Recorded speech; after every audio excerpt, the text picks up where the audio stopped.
अस्सलाम वालेकुम नाज़रीन, पंहिंजे प्रोग्राम लाहौर ब्यूरो टाइम सां जो मेज़बान कमाल लाशारी हाज़ुर है। मुल्क में सियासी उथल पुथल समेत मुख़्तलिफ़ इशूज़ गर्दिश करे रहा आहिनि। ख़ासि तौर ते अॼुकल्ह लाहौर जेको आहे सियासत जो मर्कज़ लॻो पियो आहे, पर उन सां गॾोगॾु लाहौर खे सक़ाफ़ती गादी वारे शहर जी बि जेका अहमियत आहे, जेको नालो आहे, हैसियत आहे, उन नाले सां बि सुञातो वञे थो त लाहौर सक़ाफ़ती गादी वारो शहर आहे मुल्क जो। छो त हिते फ़नून लतीफ़ा सां लाॻापियल मुख़्तलिफ़ जेके शयूं आहिनि, स्पोर्ट्स आहे, उन सां गॾोगॾु आर्ट कल्चर जूं जेके शयूं हिते थियनि पियूं, उन जे करे हिन शहर खे ज़िंदह दिलाने लाहौर जो ज़िंदह दिलाने लाहौर पिणु जेको आहे सो चयो वेंदो आहे। ज़िंदह दिलनि जो जेको हीउ शहर आहे, हिते माण्हुनि जो आर्ट सां कल्चर सां फ़न सां जेको आहे सो तमामु गहरो लाॻापो बि आहे, गॾोगॾु काफ़ी दिलचस्पी बि आहे। उन हवाले सां अॼोके असां पंहिंजे हिन प्रोग्राम में हिकु अहिड़ी हस्ती सां गॾु आहियूं, अहिड़ी हस्ती सां अॼु ॻाल्हियूं कंदासीं जेका लाॻापियल सिंध सां ई आहे, सिंध जी धरती सां। ऐं सिंध जी अगरि दिलि चऊं हैदराबाद, त उन सां लाॻापियल आहिनि। वॾे अरसे खां वठी पाकिस्तान ठहण खां पोइ ई फ़नून लतीफ़ा सां फिल्मुनि रेडियो ऐं ड्रामनि सां संदन तालुक़ु रहियो आहे। ऐं ख़ासि तौर ते हैदराबाद रेडियो खां पोइ वरी जेका ड्रामनि जी दुनिया ऐं फिल्मी दुनिया में पंहिंजो हिकिड़ी अलॻि मक़ाम जेको आहे सो रखनि पिया। केतिरा ई जेके अवार्ड आहिनि, प्राइड ऑफ परफॉर्मेंस सां जूं जेके ॿियूं शयूं जेके आहिनि, उहे पिणु जेके आहिनि से नसीब में मिलियूं। ऐं इहा ख़ुशकिस्मती आहे सिंध धरती जी, जो उतां अहिड़े क़िस्म जा जेके सदाकार आहिनि, अदाकार आहिनि, आर्टिस्ट आहिनि, उहे पैदा थिया जिन न सिर्फ़ु सिंध बल्कि पूरे मुल्क ऐं दुनिया में पंहिंजो जेका अलॻि हिकिड़ी सुञाण जेका असां कई आहे। उन हवाले सां असां सां अॼु मौजूदु आहिनि मुल्क जी फिल्म इंडस्ट्री जा नाले वारा जेके अदाकार, जंहिं न सिर्फ़ु सिंधी, पंजाबी, उर्दू जेका फिल्म इंडस्ट्री आहे, उन में पंहिंजो हिकु अलॻि मक़ाम जेको आहे कयो। केतिरियूं ई सवनि जे तइदाद में जेके फिल्मूं आहिनि, उन्हनि में जेको आहे कमु कयो, मर्कज़ी किरदार जेके आहिनि से अदा कया। उन सां गॾोगॾु ख़ासि तौर ते जेका सुञाणप रही, उहा वरी जेका आहे पंजाबी फिल्मूं रही। ऐं पंजाबी फिल्मनि में सुल्तान राही खां वठी टॉप जा जेके पंजाबी फिल्म जा जेके अदाकार हुआ, उन्हनि सां कमु करण जो मौक़ो मिलियो। ऐं हिन वक़्त ताईं हू इन कम सां सलाड़ियल आहिनि ऐं इन हवाले सां हू लाहौर में बि आहिनि। ऐं गॾोगॾु हू पंहिंजी धरती सिंध तरफ़ बि जेके आहिनि से हुननि जो वञणु थींदो आहे। अॼु तफ़सीली ॻाल्हि ॿोल फिल्मी दुनिया, रेडियो जी दुनिया, बालकपणी खां हिन वक़्त ताईं जेके आहिनि से असां तफ़सीली ॻाल्हि ॿोल कंदासीं उन्हनि सां। अवां यकीनन सम्झी विया हूंदव, असां सां गॾु आहिनि मुस्तफ़ा कुरैशी। अस्सलाम वालेकुम साईं, वॾी महिरबानी। सभ खां पहिरियों अवांजी क़ीमती वक़्तु ॾिनो असांखे। ऐं सभ खां पहिरियों ई हिकिड़ो शुरूआति जेका कयूं था सवालनि जी, उहा इहा कंदासीं त जेका शुरूआति हुई अव्हांजी हिन फ़न तरफ़ अचण जी, केतिरी बालकपणी उमिरि हुई, अंदरि में कहिड़ा अहसास हुया जो अव्हां हिन फ़न तरफ़ निकितव? पहिरीं त सलाम जो जवाबु, वालेकुम अस्सलाम। मूंखे ॾाढो सुठो लॻो त लाहौर जहिड़े शहर में जीअं तव्हां लाहौर जी अहमियत बयानु कई, ऐं आउं बि हिते आहियां, त सिंध टीवी जो नुमाइंदो हिते पहुतो आहे। पहुतो छा आहे, बल्कि मूंखे इहो मालूम थियो त सिंध टीवी जो जी ब्रांच गोया हिते बि आहे, ऐं उनखे तव्हां उनजा इंचार्ज आहियो। ॾाढी सुठी ॻाल्हि आहे। तव्हां सवाल कयो मुंहिंजे नंढपण जो। नंढपण हैदराबाद पैदा थियासीं, वॾनि जो ॻोठ सेवण शरीफ़, हज़रत क़लंदर लाल शहबाज़ रहमतुल्लाह अलैह जे असीं दरगाह जे जुतियुनि में वेहण वारा। बल्कि असांजी नानीअ जो नाने जो घरु हूंदो हो सेवन शरीफ़। दरगाह ॾे जीअं वञिजे थो, उहो रस्तो आहे त अलम शरीफ़ जे तरफ़ां, जिते अलम शरीफ़ आहे, त उन रस्ते ते असांजी नानीअ जो घरु हूंदो हो। उन पोइ जॾहिं शहीद ज़ुल्फ़िकार अली भुट्टे रस्तो पे ठहिरायो, त पोइ उहो घरु असां उन में रस्ते में ॾेई छॾियो। अलबत्ता मुंहिंजे नाने मस्जिद ठाही हुई, नंढड़ी मस्जिद आहे उन घर सां ई।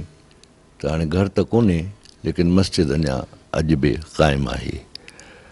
बाक़ी असीं हैदराबाद में तालीम तरबियत सभु हैदराबाद शहर में थी। इब्तिदाई तालीम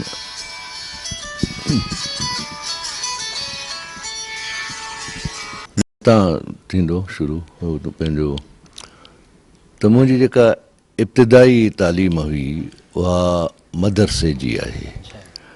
हैदराबाद में मदरसो क़ाइमु थियो, उनजो नालो हो मदरसतुल जामियतुल अरबिया। उनजी ख़ूबी इहा, सईद अली अकबर शाह साहबु हो, मेहड़ जो हो, आलिम हो ऐं उहो बानी हो उन मदरसे जो। ऐं जेके उस्ताद पढ़ाईंदा हुआ, आलिम हुआ, उहे घणो करे मेहड़ ऐं पाठ जा हुआ। त उन मदरसे जी ख़ूबी इहा हुई त छाकाणि जो दीनी तालीम हुई, क़ुरान हकीम, उनजी तर्जुमो, तफ़सीर, तशरीह, फ़िक़ह जो वॾी किताब हूंदी हुई मुनियतुल मुसल्ली, उहो पढ़ाईंदा हुआ। ऐं अरबी ख़ासि सब्जेक्ट हूंदो हो।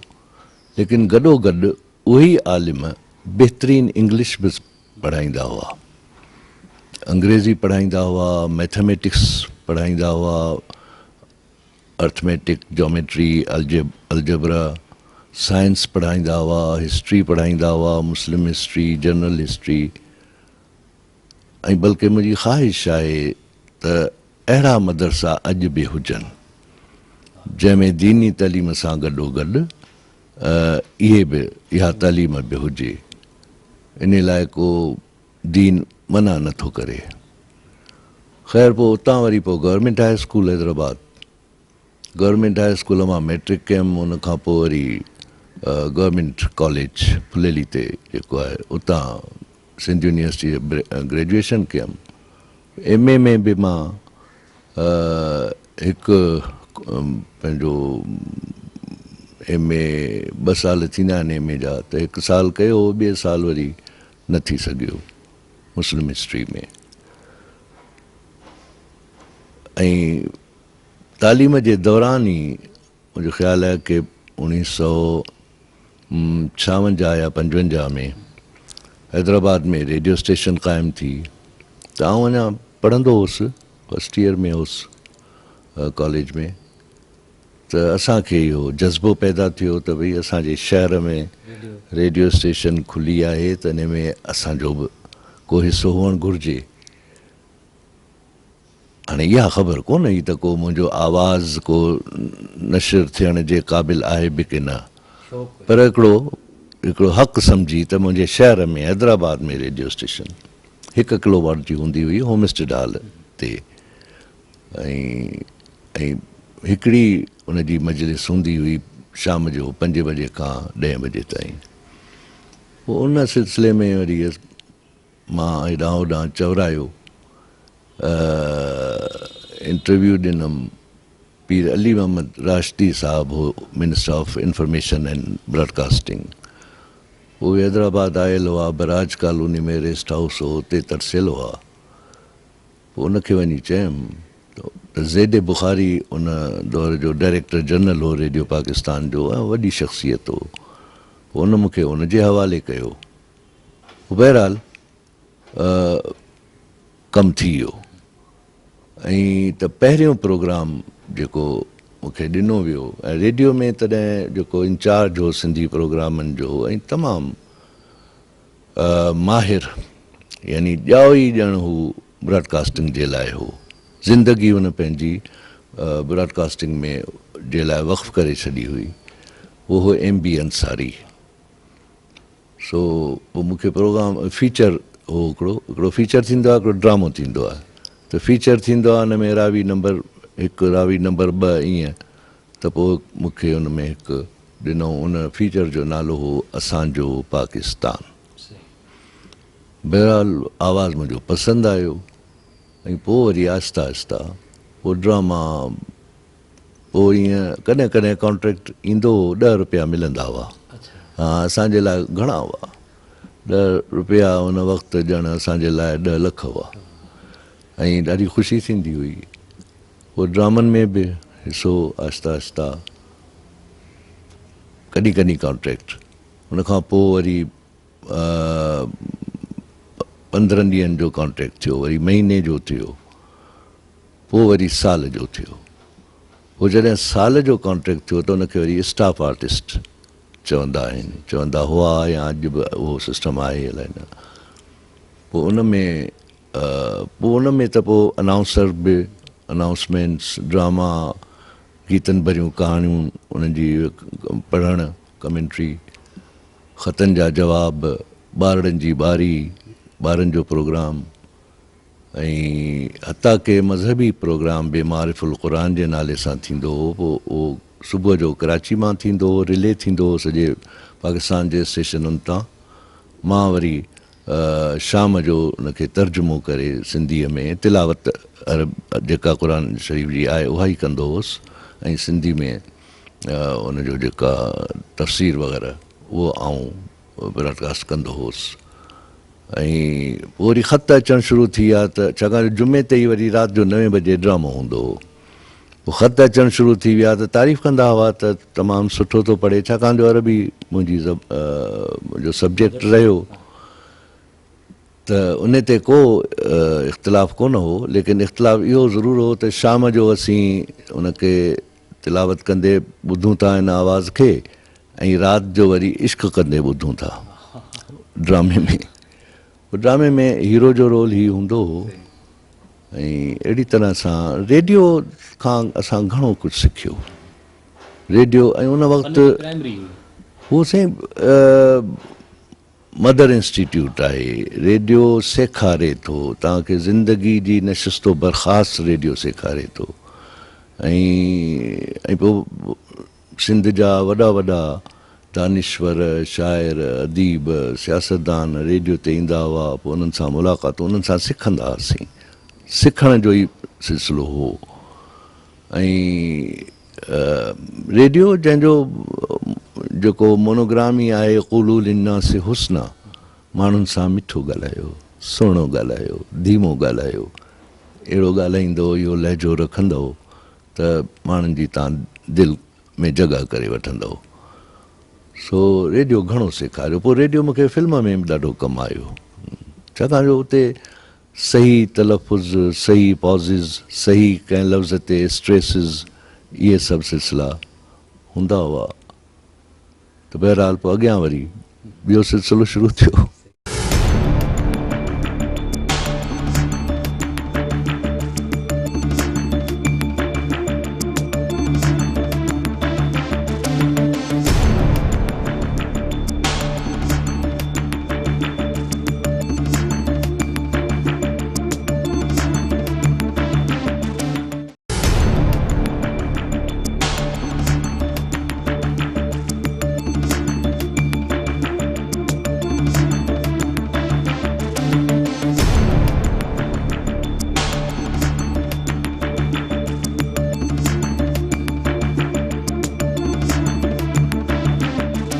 उन दौर में सिंधी फिल्मुनि जी बि का शुरूआति हुई, बल्कि फिल्मूं ई सॼियूं शुरूआति हुयूं।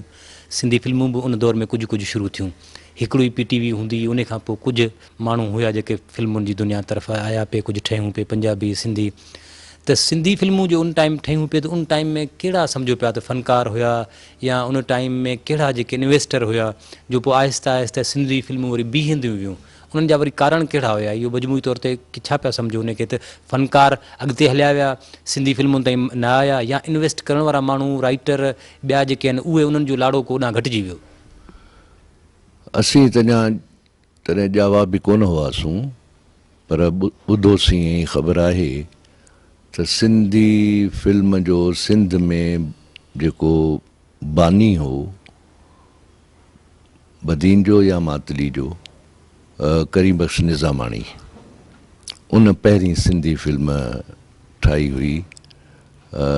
उनजो नालो सिंधी फिल्म जो अलाए अबाणा हो या छा हो, मूंखे पक न आहे। ख़ैर उनखां पोइ जेका असांजे दौर में पहिरीं फिल्म जेका ठही सिंधी में, उहा ठही उमर मारवी। उहा सैयद हुसैन अली शाह फाज़लाणी उनजो प्रोड्यूसर हो, ऐं पाण उमर जो किरदारु कयो हुअईं। ऐं ॾाढी सुहिणी फिल्म ठाही हुई, उन में तमामु सुहिणा गाना हुआ, निगत सुल्ताना लाहौर जी आर्टिस्ट हुई, उहा उन में मारी हुई, ऐं शेख हसन हो, इंडिया खां आयो हो, इंडिया में फिल्मूं ठाहियूं ऐं उहो डायरेक्टर हो, ऐं उहा ॾाढी कामयाबु हुई। बल्कि उमर मारी बॉम्बे में बि सिल्वर जुबली कयईं पंडित नेहरू जे ज़माने में, ऐं पंडित नेहरू उहा फिल्म ॾिठी ऐं पुछईं त ही कहिड़े इलाइक़े जी कहाणी आहे। पोइ हुनखे ॿुधायो वियो त ही पाकिस्तान में सिंध जे इलाइक़े जी कहाणी आहे। त इहो वॾो एज़ाज़ु हो। ऐं उनखां पोइ वरी ऐं रेडियो ते जीअं ईंदो हुउसि, पढ़ाई बि मुंहिंजी जारी हुई, त फाज़ाणी साहिबु रेडियो स्टेशन ते ईंदो हो, स्टेशन डायरेक्टर जे हुन सां हुननि जी दोस्ती हूंदी हुई, एम बी अंसारी सां दोस्ती हूंदी हुई, त पोइ हुते कचहरियूं कंदा हुआ। पोइ हिकु ॾींहुं मूंखे अची चयईं त ईअं आमनो सामनो थी वियो, चयईं त मूंखे 4 10 जा नोट ॾिनई, 40 रुपया, त फलां तारीख़ ते तुंहिंजी शूटिंग आहे ऐं कराची ईस्टर्न स्टूडियो में पहुची वञजांइ। मां हीअं अको बको मां ॾिसंदुसि त मां त कॾहिं सोचियो बि कोन त हीअ मूंखे छो पियो चए, ईअं कीअं पियो चए। बहरहाल पोइ आउं वियो हुउसि। पोइ उहा फिल्म हुई परदेसी, उन में साइड हीरो जो किरदारु हो, ऐं आउं ईअं ॼण गबरू नौजवान हुउसि, त मुंहिंजो को अञा को शौक़ु कोन हो त को फिल्म एक्टर थियां, नेवर, कॾहिं बि न थियो। मुंहिंजो ॿियो मक़सदु, ॿिया मक़सद हुआ, माटो मुंहिंजा ॿियो हो, पढ़ाई जारी हुई। त बसि उहा फिल्म बि सुठी हिट थी हुई, काफ़ी बिज़नेस कयो। ऐं उनखां पोइ जीअं तव्हां सिंधी फिल्मुनि जी ॻाल्हि कई, त उनखां पोइ त वरी घणे अरसे खां पोइ सिंधी फिल्मुनि जो हिकिड़ो सिलसिलो शुरू थी वियो, ऐं तमामु सुठियूं सुठियूं फिल्मूं। उन में मुश्ताक चंगेज़ी, अलाह हुनखे ग़रीक़ रहमत करे, ऐं चकोरी, उहे हीरो हीरोइन रहिया, ऐं कामयाबु हीरो हीरोइन हुआ, ऐं तमामु सुठियूं फिल्मूं ठहियूं। ऐं असद शाह साहिबु हूंदो हो, उन सिंधी फिल्मूं ठाहियूं, ऐं वॾो बिज़नेस कयो सिंधी फिल्मुनि, हिकु वॾी इंडस्ट्री क़ाइमु थी वई हुई सिंधी फिल्मुनि जी। लेकिन आहिस्ते आहिस्ते सभु कुझु ख़तमु थी वियो, बंदि थी वियो। हाणे त हिकु बि फिल्म कोन थी ठहे। कहिड़ा सबब, मतिलबु ॾिसण वारा न इन में आउं ईअं मां केतिरा दफ़ा पंहिंजे इंटरव्यूज़ में बि चई चुको आहियां, ऐं हाणे बि आउं तव्हांजे सिंध टीवी जे ज़रिए सिंध हुकूमत खे आउं गुज़ारिश कंदुसि त इन तरफ़ ध्यानु ॾियनि। सिंध में सिंधी फिल्मूं ठहणु घुरिजनि, स्टूडियोज़ क़ाइमु थियणु घुरिजनि। अॼु सिंध जा केतिरा शहर आहिनि जंहिंमें हिकु सिनेमा बि कोन्हे, केतिरा ई शहर। हैदराबाद में कोई 35-40 सिनेमाऊं हुयूं, हाणे वञी के 2 या 3 रहियूं आहिनि। कराचीअ में 100 सिनेमाऊं हुयूं, हाणे वञी कोई सखर में कोन्हे, नवाब शाह, मीरपुर, दादू, इहे सभु, इहा सॼी मार्केट हुई। त हाणे किथे कोन्हे। सिनेमा जो हुअणु तमामु ज़रूरी आहे। अॼुकल्ह जेके उहे ई बि मुल्क जा हालात आहिनि, उन में घुटनूं आहिनि, ऐं हिकिड़ी सफोकेशन आहे, माण्हू ख़ौफ़ज़दा आहिनि, परेशान आहिनि, दहशतगर्दी जो सिलसिलो आहे, महांगाई आहे। त अहिड़े माहौल में माण्हुनि खे तफ़रीह खपे, ऐं तफ़रीह में रही हिकु प्यार मोहबत ऐं अमन जो पैगाम बि ॾिजे थो। ऐं फिल्म जो में जेका उहा ॻाल्हि हूंदी आहे, उहो पैगाम हूंदो आहे, उहो ॾाढो मुयसरु थींदो आहे। ऐं त इहो उन्हनि खे ध्यानु ॾियणु घुरिजे। हींअर बल्कि ताज़ो कुझु हफ़्ता थिया मुंहिंजी मुलाक़ात थी हुई अवैस मुज़फ़र साहिब सां, जेको सिंध में मिनिस्टर आहे। हुन सां मां ॾाढी इज़त कयईं, तमामु मूंसां 1 कलाकु वेठो। अवैस मुज़फ़र साहिब खे कुझु तजवीज़ूं पेश कयूं। हुन में हिकु तजवीज़ इहा हुई, जंहिंमें मां हुननि खे ॿुधायो त शहीद ज़ुल्फ़िकार अली भुट्टो फ़नकारनि खे ऐं फ़न खे जी वॾी क़दुरु कंदो हो ऐं वॾी अहमियत ॾींदो हो। ही तमामु पाकिस्तान में जेतिरियूं बि आर्ट्स काउंसिल्स आहिनि, शहीद ज़ुल्फ़िकार अली भुट्टे जूं क़ाइमु कयल आहिनि। Lok Virsa, academy of letters, Islamabad में PNCA Pakistan national council of arts भुट्टे साहब जी क़ाइमु कयल आहे। उनजो पहिरियों चेयरमैन जेको बनाई उहो बर सग़ीर जो वॾो शाइर फैज़ अहमद फैज़ खे। ऐं त फिल्म इंडस्ट्री जे फ़रोग़ जे लाइ नेफडेक जो इदारो क़ाइमु कयईं, नेशनल फिल्म डेवलपमेंट कॉर्पोरेशन। बाद में उनखे बंदि कयो वियो। त हाणे छाकाणि जो पीपल्स पार्टी जी मर्कज़ में त हुकूमत कोन्हे, सिंध में आहे, ऐं पोइ छाकाणि त 18वीं तरमीम खां पोइ सभु इख़्तियार जेके आहिनि उहे सूबनि खे ॾिना विया आहिनि, त सिंध में हू नेफडेक हो, सिंध में तव्हां सेफडेक क़ाइमु कयो, सिंध फिल्म डेवलपमेंट कॉर्पोरेशन। उन जे तहत फिल्मूं पोइ ज़रूरी न आहे त सिर्फ़ु सिंधी फिल्मूं ठाहियो, उर्दू बि हुजनि, बेशक हर ज़बान में हुजनि। ऐं उते कराची में स्टूडियोज़ आहिनि। ऐं पोइ उन खां पहिरीं पोइ सिनेमाउनि खे ठाहिण लाइ जेके इन्वेस्टर्स आहिनि उन्हनि खे इंसेंटिव्स ॾियो, ज़मीनूं ॾियो, टैक्सिस या एग्ज़म्पशन हुजे, हौसला अफ़ज़ाई कयो। त सॼी सिंध में सिनेमाऊं, फिल्मूं, ड्रामा ऐं आर्टिस्ट तमामु घणा आहिनि ऐं सुठा आर्टिस्ट आहिनि सिंध में। असां त रुॻो शहरनि में ॾिसूं था न, लेकिन ॻोठनि में अहिड़ा आर्टिस्ट आहिनि। ज़रूरत आहे उन्हनि खे प्लेटफॉर्म मिलण जी, उन्हनि खे हौसलो ॾियण जी। ॾिसो हिकु ज़माने में रेडियो जे ज़माने में जॾहिं आउं रेडियो ते हूंदो हुउसि त हिकिड़ी कमेटी हूंदी हुई, उनखे टैलेंट हंटिंग कमेटी चवंदा हुआ, जेके ॻोठनि में वञी ऐं ॻाइणा जेके हूंदा हुआ उन्हनि खे ॿुधंदा, उहे कढी ईंदा ऐं रेडियो ते आणींदा हुआ। त ही जेके बि रेडियो हैदराबाद ते ढोल फ़कीर अमीर बख़्श, त सिंधी नारू भगत पार्टी वग़ैरह, इवन उर्दू में मेहदी हसन सलीम गिलानी डायरेक्टर हो रेडियो पाकिस्तान कराची जो, उन रेशमा खे बि उन अहिड़ी तरह ॻोल्हियो ऐं इंट्रोड्यूस कयो। त अहिड़े त आर्टिस्ट तमामु घणा आहिनि, म्यूज़िशंस बि आहिनि, आर्टिस्ट बि आहिनि। सिंध धरती त बाग़ो बहार आहे, ज़रख़ैज़ आहे हर ॻाल्हि में, फ़न में बि, अदब में, शेरो अदब में, सियासत में, दानिश्वरनि में। पर अफ़सोस इहो आहे जो असांजा हुकुमरान उन्हनि खां फ़ाइदो नथा हासिलु कनि। हुननि खे कुंडनि में विहारे छॾियो अथनि, चार दीवारी में विहारे छॾियो अथनि। हुननि खे अहमियत ॾियो जीअं भुट्टो साहिबु ॾींदो हो, हुननि खां कमु वठो, हुननि जी क़दुरु कयो। हा, का कमेटी ठहे थी, का हुन में मेंबर करे छॾींदा, त दैट इज़ नॉट इनफ। सो त इहे त सिंध में फिल्मुनि जे ठहण जे लाइ बेशक TV चैनल्स आहिनि, TV चैनल्स ड्रामा वग़ैरह कनि था, लेकिन फिल्म जी अहमियत जेका आहे, सिनेमा जी जेका अहमियत आहे, उहा सॼी दुनिया में सिनेमा जी इनफरादियत ऐं अहमियत वॾी आहे।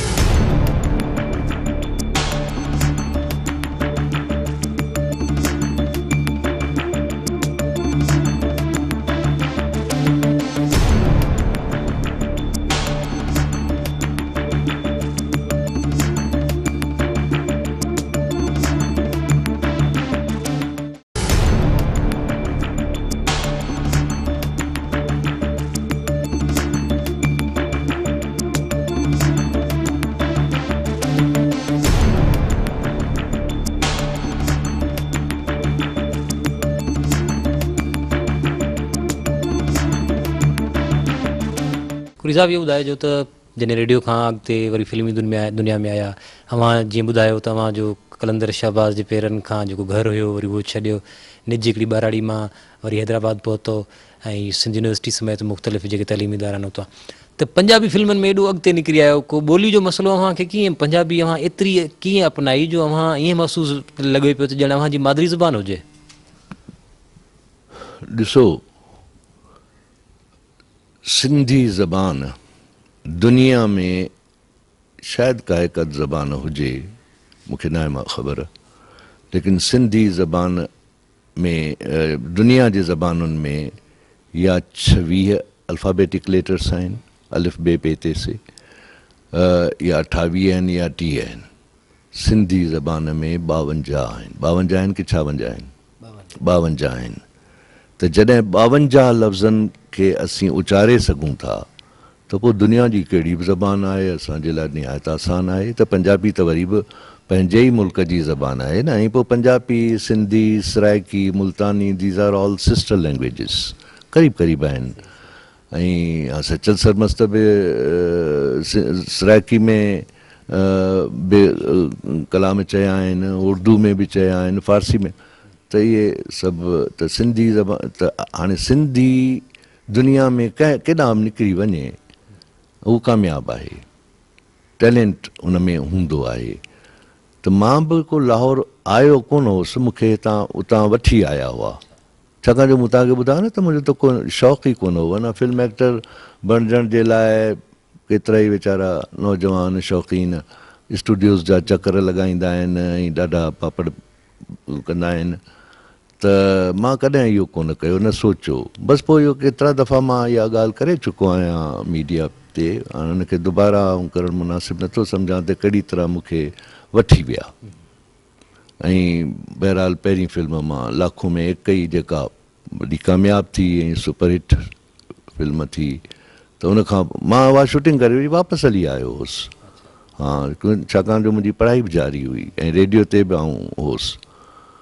त उहा जॾहिं कामयाबु थी वई उन लाखों में हिक में शमी आरा, एजाज़ वग़ैरह, शमी आरा टॉप जी हीरोइन हुई उन ज़माने में। ऐं उनखां पोइ वरी ॿिए डायरेक्टर फ़ोन कई, हिकिड़ी फिल्म हुई पिया मिलन की आस, मोहम्मद अली ऐं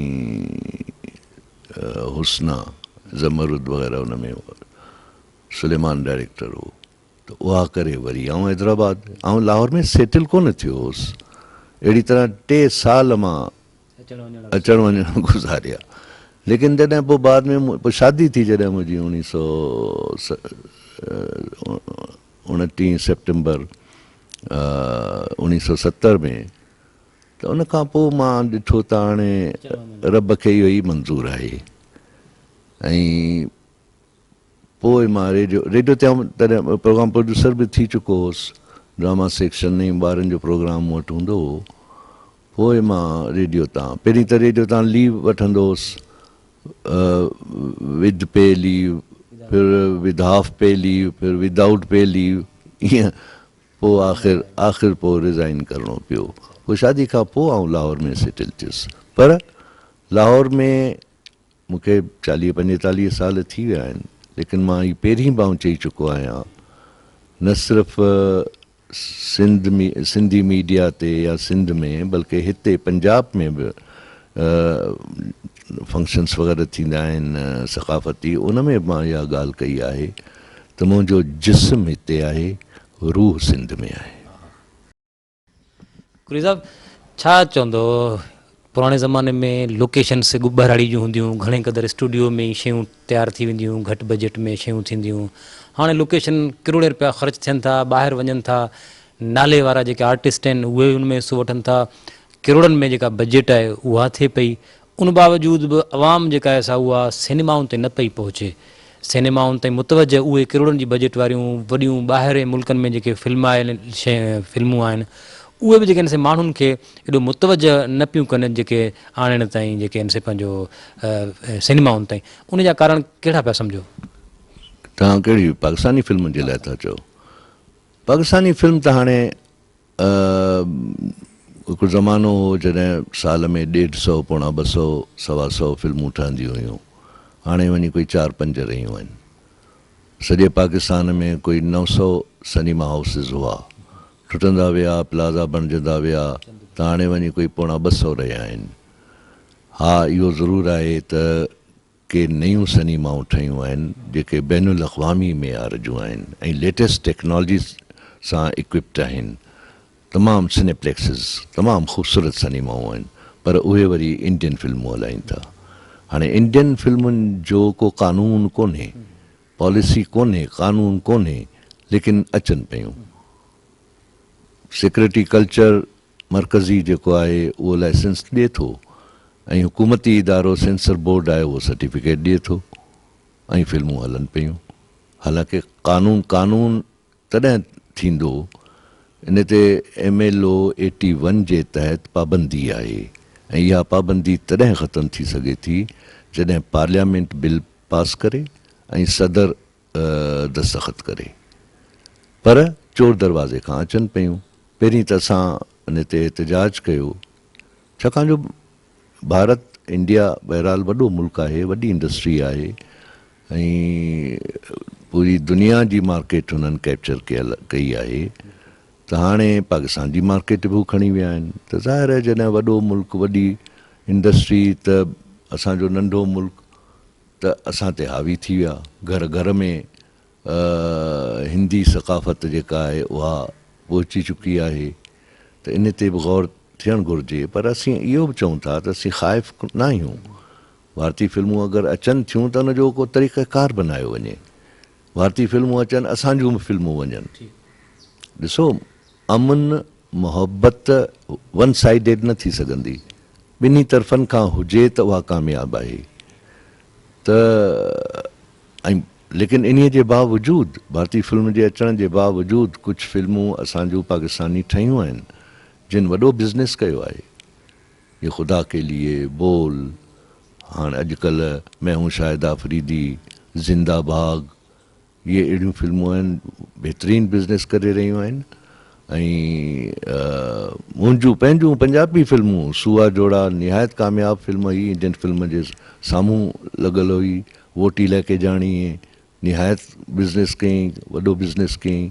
त अहिड़ी तरह सां सुठी फिल्म जेकॾहिं आहे त माण्हू अॼु बि मुल्क जूं जेके बि हालतूं आहिनि उन जे बावजूदि ॾिसनि ज़रूरु था, सिनेमाउनि में अचनि ज़रूरु था। ऐं बल्कि मूंखे त इहा हैरानी थींदी आहे त जिते असीं महांगाई ऐं ग़ुरबत जो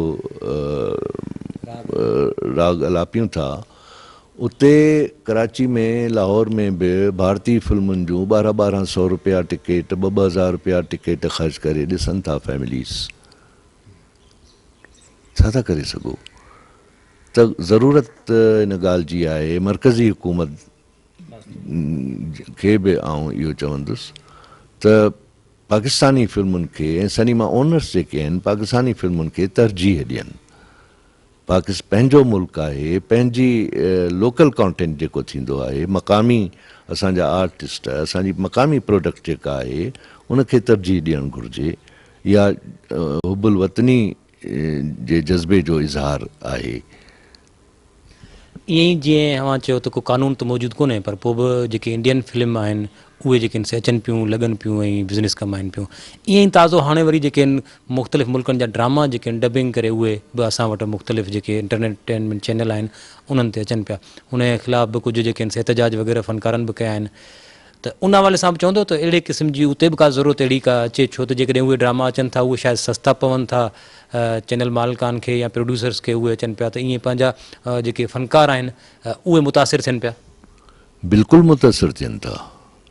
ॾिसो, मक़ामी असांजा आर्टिस्ट, डायरेक्टर, राइटर, शाइर, टेक्नीशियन्स, इहे जेके सभु आहिनि, जेकॾहिं तव्हां ॿाहिरां घुराईंदव त इहे त सभु इन्हनि खे तव्हां घरनि में विहारे छॾींदव। त जॾहिं, या मां पहिरीं ॻाल्हि करे चुको आहियां उर्दू में, त इहे सभु तख़लीक़ार आहिनि। त जिन मुआशिरनि में तख़लीक़ जा दरवाज़ा बंदि थी वञनि त उते तख़रीब जा दरवाज़ा खुली था वञनि, जेको अॼुकल्ह थिए पियो। प्रोग्राम पंहिंजो जारी आहे। वठूं था हिकु नंढड़ी ब्रेक, वापसि अचूं था ऐं मुस्तफ़ा कुरैशी साहब जन सां कुझु ज़ाती सवाल पुछूं था। वठूं था हिकु नंढड़ी ब्रेक।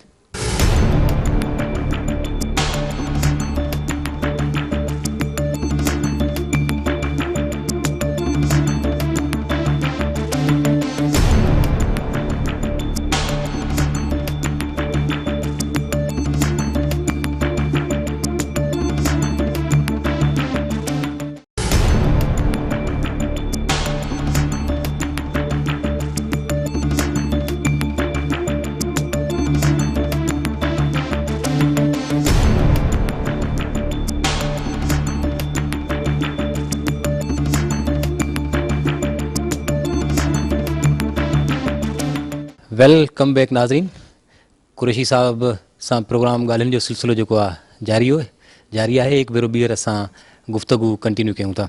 कुरैशी साहब इहो ॿुधाइजो त हिन वक़्तु मुख़्तलिफ़ जीअं त जेके ड्रामा पेश थी रहिया आहिनि, मुख़्तलिफ़ के एंटरटेनमेंट चैनल अची विया आहिनि, माज़ी जा वॾा नाला जेके फ़नकारनि जा हुया उहे हिन वक़्तु पंहिंजी प्रोडक्शन जेके आहिनि से उहे हाउसिस हलाइनि पिया, उन मार्फत मुख़्तलिफ़ ड्रामा करे ड्रामा विकिणनि पिया। अव्हां जो कोई अहिड़े क़िस्म जो को ख़्यालु आहे त को पंहिंजी प्रोडक्शन खोलिजे, उन में मुख़्तलिफ़ पंजाबी, उर्दू, थोरे सिंधी जेके आहिनि ड्रामा ॻोठाणी लाइफ वारा उहे करे ऐं जेको आहे सो हिकु त पंहिंजी जेको ज़ौक़ु आहे उहो बि अॻिते हले ऐं गॾोगॾु जेको आहे सो मुआशी हवाले सां माण्हू जेको आहे रिलेट रहंदो ऐं सिंधी जेको हिकिड़ो कल्चर आहे उन खे बि जेको आहे सो कुझु माण्हू पंहिंजो अॻिते पेश करे सघे। बिल्कुलु इहो इरादो त आहे। सिर्फ़ु ड्रामा ई न पर ज़्यादा ख़ासि तौर ते मूंखे फिल्म जो आहे, लेकिन हाणे ॾिसूं था त फिल्म जी मार्केट कोन्हे, त मुंहिंजी महिनत जी जेका कमाई आहे उनखे खूह में कोन उछलींदुसि। अलबत्ता फिल्म ठाहिण लाइ या ड्रामा ठाहिण लाइ सिंध में वॾा वॾा सरमाएदार अमीर आहिनि, फ्यूडल क्लास आहिनि, वॾियुनि उन्हनि ज़मीनुनि जा मालिक आहिनि, ज़मीनदार जागीरदार आहिनि। उन्हनि खे घुरिजे त हू हिन तरफ़ बि ध्यानु ॾियनि ऐं कुझु पैसा फिल्म ठाहिण लाइ या ड्रामा ठाहिण, सीरियल ठाहिण लाइ लॻाइनि। इन सां हुननि जो पंहिंजो बि नालो थींदो, जॾहिं वॾी स्क्रीन ते ईंदो, प्रोड्यूस्ड बाय जेको ऐं हुनजी वॾी इज़त थींदी ऐं पोइ सिंधी सक़ाफ़त जी ख़िदमत, सिंधी फ़नकारनि जी ख़िदमत, सिंधी ॿोलीअ जी ख़िदमत थींदी ऐं बिज़नेस जो बिज़नेस इहो उन्हनि खे करणु खपे। त मुंहिंजो इरादो, मुंहिंजो पुटु अलबत्ता आमिर कुरैशी माशाल्लाह हाईली क्वालिफाइड आहे, लंदन मां मास्टर डिग्री वठी आयो ऐं निहायत टैलेंटेड आहे। ड्रामनि में करे पियो, उर्दू ड्रामनि में ख़ासि तौर ते, ऐं म्यूज़िक में ॾाढो आहे। पंहिंजी माउ खां हुन म्यूज़िक इनहेरिट कयो आहे। केतिरा ई जेके सीरियल्स आहिनि उन जा जेके टाइटल सॉन्ग्स थींदा आहिनि उहे कंपोज़ हुन जा कयल आहिनि ऐं उहो करे पियो। हालांकि क्वालिफाइड एॾो आहे जो हुनखे का बि वॾे से वॾी जॉब बि करे सघियो पिए, पर हू हिन आर्ट जे दुनिया में घणो अॻियां आहे। इहो ॿुधाइजो साईं कुरैशी साहिबु त सूफ़ियुनि जी धरती आहे सिंध, पंजाब बि जेको आहिनि सूफ़ी ओलिया बुज़ुर्ग आहिनि ऐं असां वटि जेको इस्लाम आयो बुज़ुर्गनि जे मार्फत हिकिड़ो आयो। जीअं अव्हां ॿुधायो त अव्हांजी जेका तालीम हुई उहा बि मदरसे खां शुरूआत थी ऐं उन दौरान जेके मदरसनि में उस्ताद पढ़ाईंदा हुआ त हाईली जेके आहिनि से उहे क्वालिफाइड हूंदा ऐं इंग्लिश बि उतां ई जेका असां हाणे आख़िर छा थींदो पियो वञे। असां जेका धरती सूफ़ियुनि जी धरती आहे उते इंतिहा पसंदी पंहिंजा पेर जेके पुख़्ता कंदी पई वञे, सूफ़ियुनि जूं दरगाहूं महफ़ूज़ न आहिनि, मजलिसूं ईदूं असांजूं पुलिस जे पहिरे में आहिनि। कहिड़ियूं शयूं, कहिड़े असां दर्स खां हटी विया आहियूं, कहिड़ियूं शयूं आहिनि आख़िर? जो कुझु बचियल आहे न सिंध में या पाकिस्तान में, जो कुझु बचियल आहे उहो उन्हनि औलिया अल्लाह ऐं जेके सूफ़िया इकराम आहिनि उन्हनि जे बदौलत आहे। उन्हनि जे करे असीं बचियल आहियूं। उन्हनि जो सायो, उन जे ज़ेरे साया आहियूं असीं। बाक़ी इहा जेका बि हालतूं आहिनि टारगेट किलिंग या दहशतगर्दी वारियूं, इहे सिर्फ़ु सिंध में ई न सॼे मुल्क में आहिनि ऐं इहे असांजा पंहिंजा आमाल आहिनि। असां जूं पॉलिसियूं कुझु अहिड़ियूं ग़लति थियूं ऐं भाउ भाउ खे कोन थो सहे।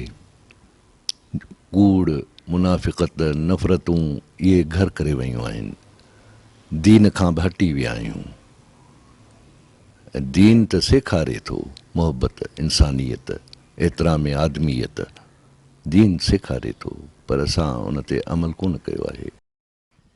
कोई साहब हाणे कुझु शयूं पर्सनल जेके आहिनि से इजाज़त ॾियो त अव्हां खां पुछजनि। सियासी हवाले सां हिकु त अव्हां शागिर्दी ज़माने खां गॾु रहिया आहियो, सियासत में ख़ासि तौर ते पुराणे वक़्त खां पीपल्स पार्टी सां ई सलाड़ियल रहिया हो शागिर्दी ज़माने खां वठी। त हिन वक़्त ताईं पीपल्स पार्टी जूं मुख़्तलिफ़ हुकूमतूं आयूं, वफ़ाक़ में तोड़े सूबनि में मुख़्तलिफ़ दौरनि में अगरि ॾिठो वञे त नवाज़ शरीफ़ जॾहिं 97 में वज़ीर अज़म थियो त उन अदाकार मोहम्मद अली खे आर्ट ऐं कल्चर जो एडवाइज़र मुक़ररु कयो। अहिड़े तरीक़े सां सिंध में बि असां वटि हिकिड़ो अहिड़ो मिसाल मिले थो मुशरफ जे ज़माने में जेको आहे उते बि जेको हिकु भेरो जेको आहे सो MQM पारां कयो वियो आर्ट उमर शरीफ़ खे जेको कल्चर जो एडवाइज़र कयो। एतिरा भेरा हुकूमतूं आयूं अव्हां हुकूमतनि जो ईंदे उन्हनि खे ख़बर बि हुई त मुस्तफ़ा कुरैशी जेको आहे सो एतिरे नाले ताईं एतिरे जेको आहे जॻह ते पहुतल आहे त उनखे को पार्टी जे हवाले सां का ज़िम्मेवारी छो न सौंपी वई, छो न आर्ट सां अहिड़े क़िस्म जूं शयूं जेके हुयूं अव्हां जे अचण सां बहितर थियनि हा, छा हुननि जी का संजीदगी न हुई या को ॿियो मामिलो हुयो? हाणे तव्हांजे इन इहो सुवालु जेको आहे इहो सिंध न्यूज़ या ॿियो जेको मीडिया आहे इहो असुर ज़रदारी साहब खां करे बाल उन्हनि जे कोर्ट में आहे त वाक़ई तव्हां सही चयो 97 में नवाज़ शरीफ़ मोहम्मद अली खे एडवाइज़र कल्चर ठाहियो हो ऐं सुठी ॻाल्हि हुई। बल्कि मां पीपल्स पार्टी में हूंदे बि मुंहिंजी स्टेटमेंट ऑन रिकॉर्ड आहे त मां चयो हो त यस एप्रिशिएट कयो हो मां right man for the right job. अहिड़ी तरह सिंध में उमर शरीफ़ खे जॾहिं ठाहिबो त उमर शरीफ़ असांजो आर्टिस्ट आहे ऐं उन आर्टिस्ट खे कल्चर जे हवाले सां उनखे कयो वियो, सुठी ॻाल्हि हुई। अलबत्ता मुंहिंजे सिलसिले में मां जेतिरो नौजवानी खां वठी अॼु ताईं पीपल्स पार्टी में बिलाशुबा ऐं मुंहिंजूं जेके बि ख़िदमतूं जलसा जुलूस तक़रीबूं, हा मोहतरमा बेनज़ीर भुट्टो शहीद मूंखे चेयरमैन कल्चरल विंग पंजाब ज़रूरु ठाहियो जेको अॼु बि आउं आहियां, लेकिन अॼु आउं एक्टिव न आहियां ऐं छाकाणि जो मूंखे पंहिंजी पार्टीअ खां बि कुझु तहफ़ुज़ात आहिनि ऐं त हाणे हुननि या क़दुरु कोन कई या अहमियत कोन ॾिनऊं या ज़रूरी कोन सम्झूं त को मूंखे का ज़िमेदारी ॾियनि हा त संदनी फ़ाइदो हो। मां त बहरहाल आर्टिस्ट आहियां ऐं रहंदुसि ऐं लखनि करोड़नि माण्हुनि जे दिलनि में मुंहिंजी जॻह आहे त मूंखां फ़ाइदो न वरितऊं, इहो मूंखे इहा ज़रूरु अफ़सोस आहे, तकलीफ़ आहे। ऐं तहफ़ुज़ात हुअण जे बावजूदि मां पार्टी जो आहियां ऐं पार्टी में ई रहंदुसि ऐं हाणे ॾिसो न ताज़ो जीअं मूं अवैस मुज़फ़र साहिब जी तव्हांखे ॻाल्हि पे ॿुधाई त हुन सां मुलाक़ात जॾहिं थी तमामु इज़त कई, निहायत सुठी मुलाक़ात रही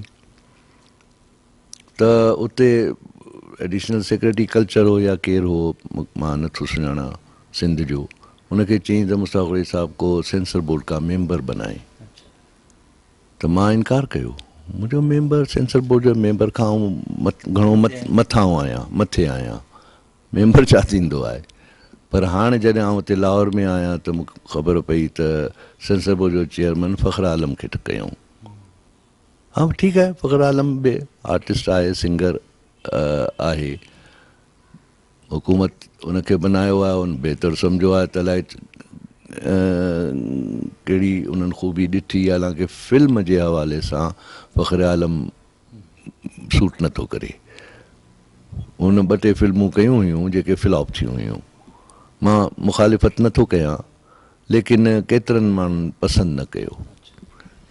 कुरैशी साहब जीअं त पर्सनल हवाले सां सियासत जो अव्हां खां पुछियोसीं, बल्कि हिकु ॻाल्हि मूंखे हींअर यादि आई त असुर ज़रदारी साहिब जॾहिं सदर हो लाहौर में आया हुआ त गवर्नर हिते लाहौर में गवर्नर हाउस में सलमान तासीर साहिब जॾहिं मरहूम गवर्नर हो तब बि मुंहिंजी उन्हनि सां मुलाक़ात थी हुई। उन्हनि जे सेक्रेटरी त कोई 15-20 मिंट ॾिना हुआ, लेकिन पाण एॾी दिलचस्पी वरितऊं ऐं मूंखे वॾी इज़त ॾिनऊं।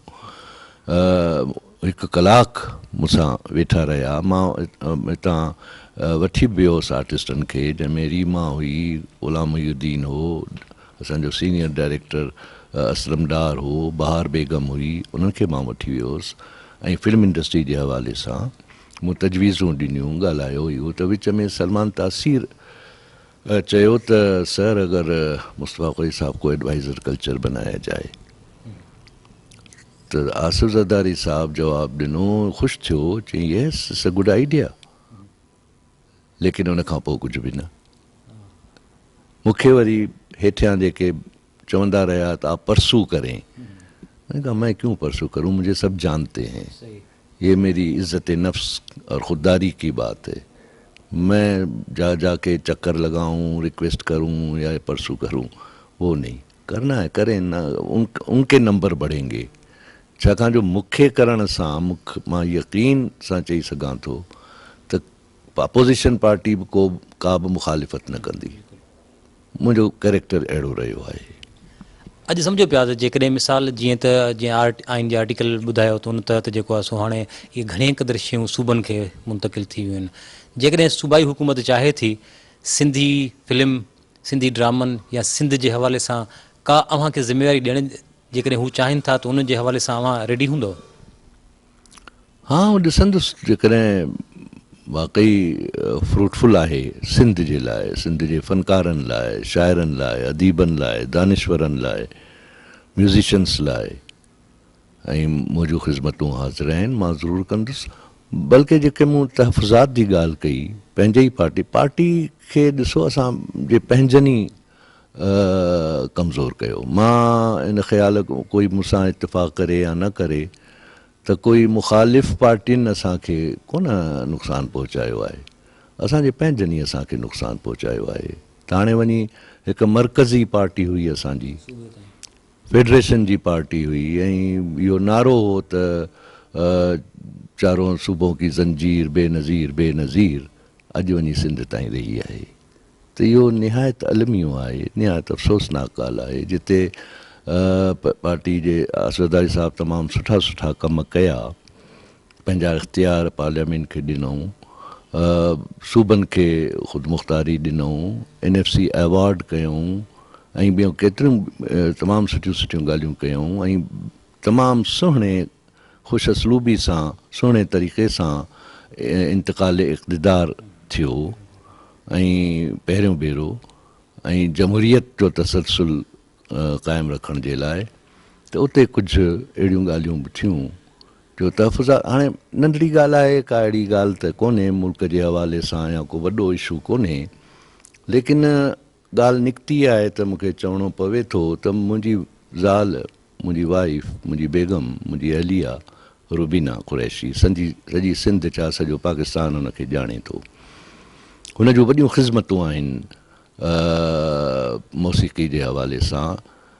पहिरीं हिकु वॾी सुठी फैमिली जी छोकिरी जेका स्कूल में पढ़ंदी हुई, पोइ कॉलेज में पढ़ंदी हुई, जॾहिं त सिंध में तव्हां ख़बर आहे त इन मैदान में, फ़न जे मैदान में न निकिरंदियूं हुयूं, ऐं हीअ निकिती हुई। हिनखे गवर्नमेंट गर्ल्स कॉलेज जी आपा शम्स अब्बासी ऐं लीला नंढी उस्ताद हुई, छा नालो हुसि, दादी लीला, उहा वठी आई हुई रेडियो ते, ऐं पोइ हिन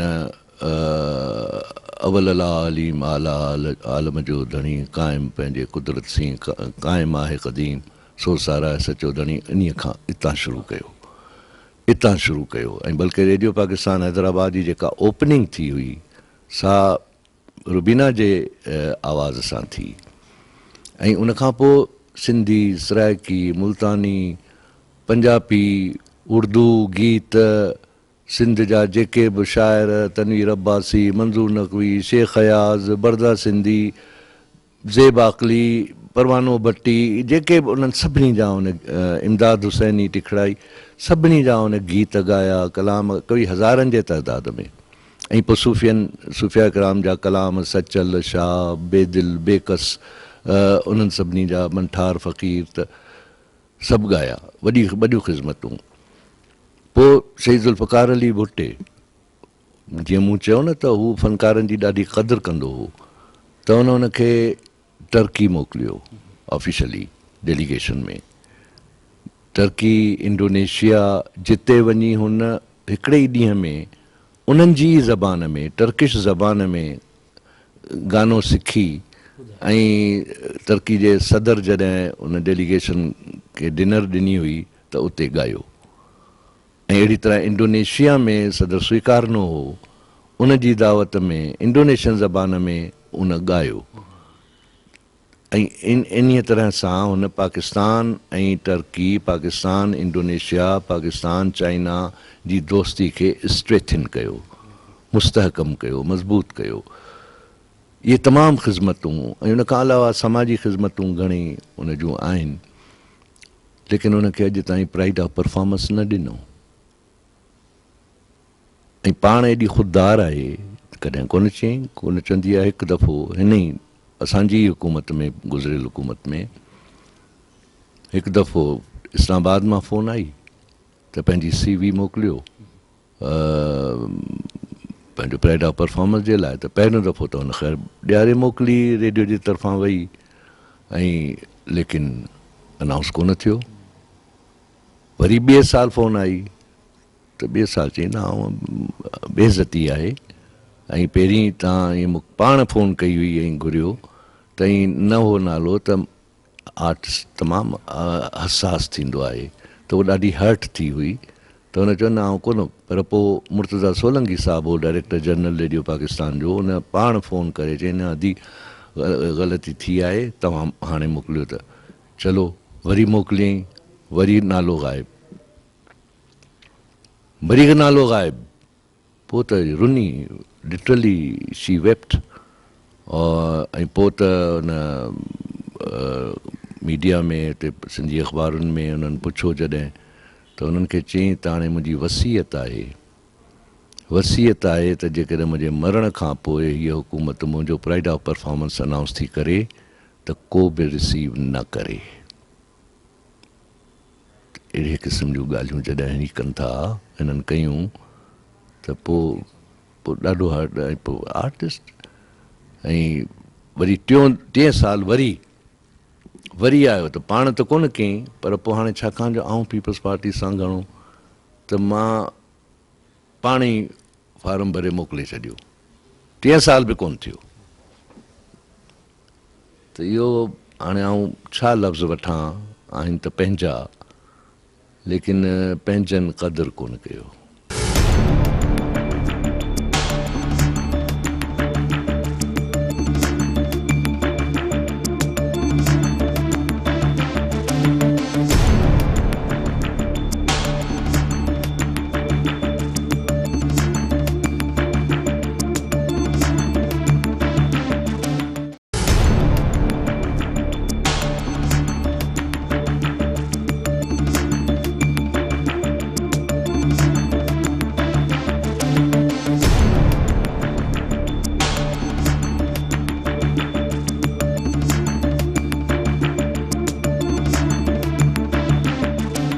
शहीद बेनज़ीर जो जॾहिं शहादत थी, उन ॾींहं ते अव्हां ताईं जा इतला पहुती, या फैमिली, या अव्हां जा कीअं अहसास हुया, छा महसूस कयो? बसि हिकिड़ो ईअं सख़्तो तारी हो, यकीन न पियो अचे, ॼणी असीं अखियूं पथराइजी वियूं हुयूं त थी नथो सघे। बेनज़ीर उहा ईअं दुनिया में न रहे, कॾहिं सोचो बि कोन हो अॼु बेनज़ीर हुजे हा त पाकिस्तान जो नक्शो ई ॿियो हुजे हा। पाकिस्तान जी निहायत तरक़ी करे हा, वॾी टैलेंटेड एशिया जी लीडर हुई, का घटि ॻाल्हि कोन्हे। असां उनखे विञाए छॾियो। असां खां उहो मां छा जज़्बात जो मां इज़हार कयां। उहा बेनज़ीर जॾहिं मां हफ़्ते खां पोइ ताज़ियत लाइ वियोसि रतोदेरो, त नौ देरो असरदारी साहिब सां ताज़ियत थी हुई। पोइ वरी मज़ार ते वियुसि कड़ी ख़ुदा बख़्श, त उते ॾिठुमि माण्हू सभु मिड़ी विया मूंसां घणो, त मां परे वञी मज़ार खे ॾिसंदो रहियुसि। 2 मक़बरा, उन ते सफ़ेद कबूतर वेठा हुआ, ऐं कबूतर घणो करे दरगाहुनि ते हूंदा आहिनि। त मूंखे ज़हन में आयो त जॾहिं बीबी शहीद आयूं हुयूं त कराची में जेको कारसाज़ ते, त जंहिं उन में ट्रक में हुई, त उते हिकु कबूतर अची कुल्हे ते वेठो हो। त मूं सम्झो त ही प्लान कयल आहे। पोइ मां मखदूम अमीन बि मौजूदु हो। मखदूम अमीन फहीम खां पुछो त ही चई न ही अलाए किथां उॾारी अची, पर जीअं मां हथु वधायो खणण लाइ त बीबी मना कई त न रहण ॾियो। त मां जॾहिं उहो मक़बरे ते उन्हनि कबूतरनि खे ॾिठुमि त मां इहो ई मुंहिंजे ज़हन में आयो त उहो ई कबूतर पंहिंजनि ॿियनि सौगवार साथियुनि खे वठी हिते मक़बरनि ते वेठा आहिनि। त बीबी जॾहिं आयूं हुयूं त हुन में सूफ़ियाणी हुई, सूफ़िज़म झलकियो पिए, चेहरे ते नूर हो, इमाम ज़ामिन ॿधल हो। जहाज़ खां ॿाहिरि आई त ईअं अलाह साईं ॾे हथ वधाए ऐं दुआ कयईं। आवाज़ में हिकिड़ी ग़ैबी ताक़त अची वई हुई। जलसा जेके कयईं ऐं उन में आवाज़ एॾो भरपूर आवाज़ हो। आख़िरी जलसो जेको लियाकत में हो उन में 3 कलाक फुल थ्रोट सां ॻाल्हाइण। असीं एक्टर आहियूं, ड्रामो कंदा आहियूं त अगरि 5 मिंट बि ईअं फुल थ्रोट में ॻाल्हाईंदा आहियूं त ही कंध में सूरु पइजी वेंदो आहे। त बीबी में इहा ग़ैबी क़ुवत हुई। त मूंखे किशोर नाहीद जो कुझु लाइनूं मुंहिंजे ज़हन में आयूं त किशोर उन चयो त हो औरत जे हवाले सां उहे बि मोहतरमा ते ठहकनि पियूं त मेरी आवाज़ मेरी कौम की आवाज़ है, मेरी आवाज़ मेरी नस्ल की आवाज़ है, मेरी आवाज़ की बाज़गश्त नस्ल दर नस्ल रहेगी। क्या समझकर तुम मेरी आवाज़ को मजनूनाना कह रहे हो, किस जोम पर तुम किस जोम पर बढ़ते हुए तूफान को नज़र का धोखा कह रहे हो, किस बिरते पर तुम मेरी आवाज़ को मजनूनाना कह रहे हो।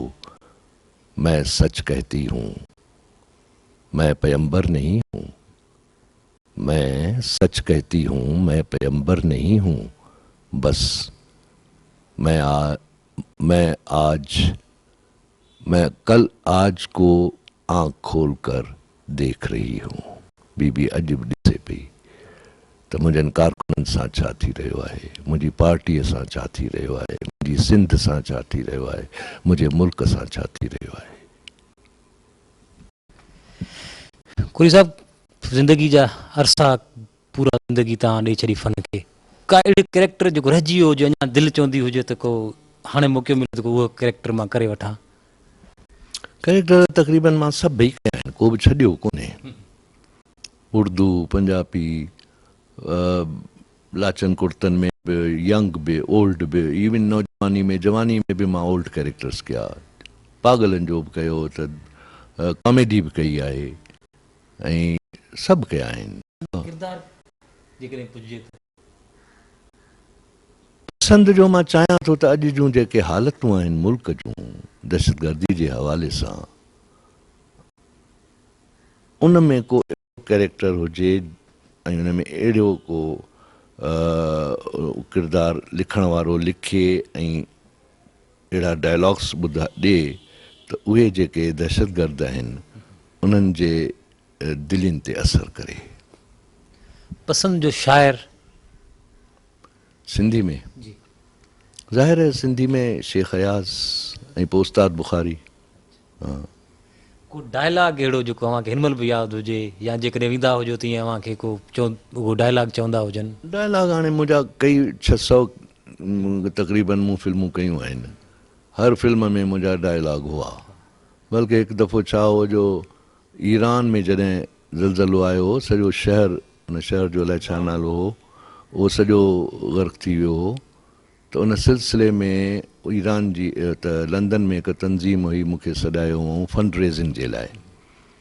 पोइ मां उते मुख़्तलिफ़ टीवी चैनल्स ते अपीलूं कयूं हुयूं ऐं पोइ उतां कोई $5000, कोई $20000, कोई $200 ईअं अनाउंस थींदा हुआ, पाउंड्स में, डॉलर्स में। त हिकु अमेरिका मां फ़ोन कई त उन चयो त आप एक डायलॉग सुनाएं तो $10,000 दूंगा। मैंने कहा फिर आप फंस जाएंगे, मैं कोई एक डायलॉग नहीं है, 600 तॾहिं मूं शायद 500 मुंहिंजूं फिल्मूं हूंदियूं, 550, तो उनके सब के मैं डायलॉग सुनाऊंगा तो कितने पैसे बनेंगे। लेकिन बहरहाल उन पोइ अकाउंट में ॾियारे मोकिलिया। त ऐं पोइ मुंहिंजे जेतिरा बि कैरेक्टर हुआ घणो करे फिल्मुनि में मुंहिंजो उन में तकियो कलाम बि हूंदो हो। तकियो कलाम चवंदा आहिनि न, उहो बि ज़रूरु हूंदो, उहो हिट थींदो हो ॾाढो। मां अॼु बि जेके उहे जनरेशन जेके पैदा बि न थिया हुआ त उहे बि मूंखां फरमाइश कंदा आहिनि। त बहरहाल अञा शुक्र अलाह जो अञा बि हलूं पिया। गेम सां को चाह रांदि सां? क्रिकेट सां आहे, हूअं स्कूल जे ज़माने में क्रिकेट ऐं वॉलीबॉल हाँ घणो करे हूंदी हुई, ऐं कॉलेज में बि। हाणे क्रिकेट ॾिसण जो घणो। डिश खाइण में कहिड़ी पसंदि आहे? सिंधी बिरयानी। पाण कॾहिं कुकिंग कई? चांहि ठाहे सघां थो, बेदो फ्राई करे सघां थो, बाक़ी ॿियो न। अॼुकल्ह प्यार पढ़णा जेके आहिनि से उहे तमामु हिकिड़ा जल्दी बि थी विया आहिनि, मोबाइल फ़ोननि ते थी विया आहिनि। अव्हां जी शादी थी उन में अव्हां जो केॾो प्यार हुयो, कि अरेंज हुई या लव मैरिज हुई? ॿई हुआ। ॿई हुई। हाँ लव मैरिज हुई। ॿई असीं रेडियो ते हूंदा हुआसीं, उहा म्यूज़िक में हूंदी, मां ड्रामनि में हूंदो हुउसि, त अंडरस्टैंडिंग्स थी। पर पोइ असां इंतज़ारु कयो त जेसि ताईं हुन जा बि वालदेन ऐं मुंहिंजा बि वालदेन राज़ी न थींदा तेसि ताईं न कबी। सिंधी क़ौम, सिंधी नौजवान लाइ पंहिंजी सॼी ज़िंदगी गुज़ारी थो, सियासी, फ़नकार, मुख़्तलिफ़ शयूं नज़र मां गुज़रियूं आहिनि। कहिड़ो मैसेज ॾियणु चाहींदो हिन वक़्तु जॾहिं असां तालीम में पहुते आहियूं, जॾहिं असां वटि सियासी शहूर जेका आहे उहो बि अलाए छा बिगाड़ अची वियो आहे हुते, इन सॼे माहौल में कहिड़ो मैसेज ॾियणु चाहींदो? मैसेज सिंध जे हवाले सां त सिंध खे को बि वार विंगो उनजो नथो करे सघे। सिंध क़यामत ताईं रहण लाइ सिंध क़ाइमु आहे, ऐं सिंध जा जेके सिंधी समाज, सिंध हमेशह सूरनि में रही आहे, हमेशह। ऐं उहे सूर सही सही सही सिंधी बहादुर थी विया आहिनि, बर्दाश्त अची वई आहे उन्हनि में। ऐं छाकाणि जो सूफ़ियुनि जी धरती आहे, त सूफ़ियुनि जो त इहो ई आहे त सब्र ऐं शुक्र। कंहिं बि ॻोठ में वञो, हुन झोपड़ी में रहे थो, उन वटि वीचारे वटि के अन्न जा दाणा बि ईअं पंहिंजे खाइण लाइ बि कुझु कोन्हनि, लेकिन महिमान वञे थो त ऐं तव्हां जॾहिं खीकार थींदी आहे चवंदा बाबा गंज लॻा पिया आहिनि, अलाह जो महिरबानी बाबा ईअं कुकड़ कोई हलाल करे तव्हांखे खारायूं था, पंहिंजो बकरी हलाल करे खा, यानी एॾी कुशादा दिली आहे। अलबत्ता इहो ज़रूरु आहे त सिंधियुनि खे हिकु थियणु घुरिजे। नाज़रीन, मुस्तफ़ा कुरैशी जो चवणु हुयो त सिंध हमेशह सूरनि में रही आहे, पर सिंधी अवाम उहे सूर सही सही बर्दाश्त करे करे हिन वक़्तु उहे जेके आहिनि पुख़्ता थी विया आहिनि। सिंध जो वार बि विंगो नथो थी सघे, पर हिन वक़्तु जेका ज़रूरत आहे उहा सभिनी खे हिकु थियण जी ज़रूरत आहे, सियासी इख़्तिलाफ़ ख़तमु करे गॾिजण जी ज़रूरत आहे। तोड़े जो पीपल्स पार्टी सां शिकवा शिकायतूं आहिनि, पर पीपल्स पार्टी में रहणी पूरी ज़िंदगी चवणु हुयो मुस्तफ़ा कुरैशी जो, त उन्हनि सां गुज़ारी आहे। तोड़े जो कुझु जेके आहिनि से इख़्तिलाफ़ आहिनि, ऐं पीपल्स पार्टी खे कंहिं ॿियनि पार्टियुनि या कंहिं ॿियनि सबबनि जे करे जेका आहे सा उहा पंहिंजे हिन पोज़ीशन में न पहुती आहे, त वफ़ाक़ी पार्टी जंहिंजे लाइ चयो वेंदो हो त चारों सूबों की ज़ंजीर बेनज़ीर, उहा हिकु सूबे ते पहुती आहे। उन में पंहिंजनि जी जेका आहे सा महिरबानी आहे। जॾहिं त मुस्तफ़ा कुरैशी जो चवणो त हिन वक़्तु ज़रूरत इन ॻाल्हि जी आहे त ख़ासि तौर ते सिंध हुकूमत जेका आहे उहा फिल्मी सिंधी फिल्म, सिंधी ड्रामा ऐं सिंध जो कल्चर जे हवाले सां जेकॾहिं को इदारो जोड़िन था ऐं का बहितर सिंधी क़ौम जी जे लाइ जेकॾहिं का बहितर का ज़िम्मेवारी ॾियनि था, त हू ज़रूरु उन ते गौर कंदो। उन हवाले सां काफ़ी जेके ॻाल्हियूं हुयूं मुस्तफ़ा कुरैशी साहिब सां ज़ाती ज़िंदगी जूं, सियासी ज़िंदगी जूं ऐं फ़नी ज़िंदगी जूं अव्हां ताईं पहुचायूंसीं। कंहिं ॿिए प्रोग्राम ताईं, ॿी कंहिं शख़्सियत ताईं ॿीहर मुलाक़ात थींदी। पंहिंजे मेज़बान कमाल लाशारी खे ॾींदा इजाज़त। अल्लाह वाही।